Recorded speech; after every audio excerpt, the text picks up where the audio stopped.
People in that city still talk about the rental house at the end of the tree-lined street because everyone who lived there experienced the same thing, and every single person understood exactly what was happening before they ran. The house was not cursed by accident. It was not misunderstood. It was alive. It was aware, and it deliberately attached itself to people who stayed inside it long enough. Daniel Mercer learned this too late. Daniel moved to a mid-sized American city for a short-term contract job. He didn't plan to settle there. He only needed a cheap place to stay for a few months. When he found a house with unusually low rent, he didn't question it for long. The house was old but intact, sitting at the edge of a quiet neighborhood surrounded by tall trees.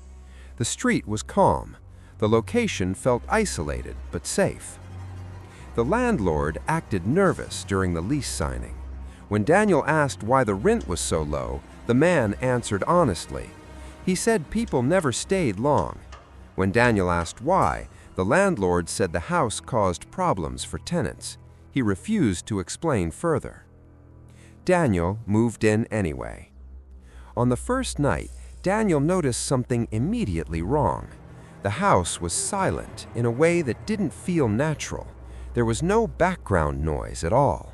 Even when he walked across the floor, the sound felt muted, as if the house was absorbing it. At exactly 2:17 a.m., Daniel woke up.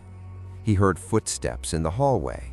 Not creaks, not settling wood, actual footsteps, slow, heavy, and steady. Someone was walking from the living room toward his bedroom. The steps stopped directly outside his door. After several seconds, they turned around and walked away. Daniel stayed awake until morning. The next day, Daniel checked the house carefully.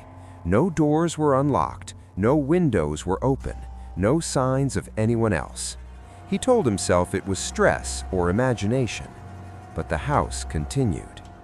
Over the next several days, objects moved when Daniel wasn't home. Cabinets opened by themselves. The television turned on to static every night. The bathroom mirror fogged up without hot water. One afternoon, Daniel found muddy footprints inside the house even though it hadn't rained. Daniel realized the house was doing these things on purpose. He asked a neighbor about the property. The woman told him the truth. Everyone who lived there heard footsteps. Everyone heard voices. Everyone eventually tried to leave. Some people escaped. Some disappeared.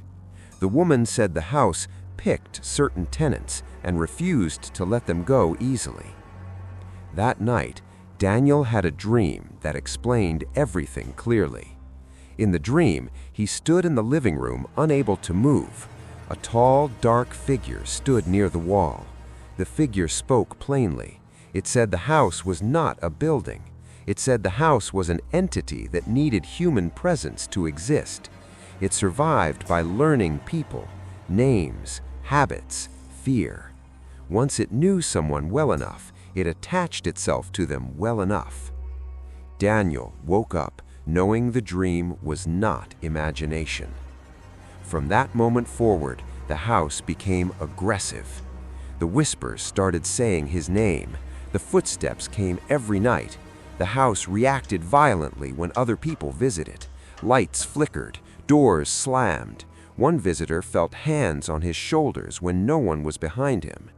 Daniel stopped inviting anyone over because the house clearly wanted him alone. Daniel discovered the hidden basement room 1 week later. Inside the room was proof: a chair bolted to the floor, deep scratch marks on the walls, stains on the concrete. The house didn't kill people quickly. It kept them. It studied them. It weakened them until they were no longer able to leave. That night, the power shut off completely. Daniel tried to leave the house. The hallway stretched unnaturally. The front door felt further away every time he moved toward it. His phone stopped working. The whispers became loud and clear. The house spoke directly and explained itself. It told Daniel that once it learned someone fully, distance no longer mattered. The house could follow that person anywhere. Walls were no longer required. The connection was permanent. The dark figure appeared and told Daniel he had already been chosen. Daniel ran anyway. He escaped the physical location just before sunrise. Police later found him barefoot and bleeding in the street, screaming that the house knew his name. He was taken to the hospital and released days later. 1 week after that, Daniel disappeared completely.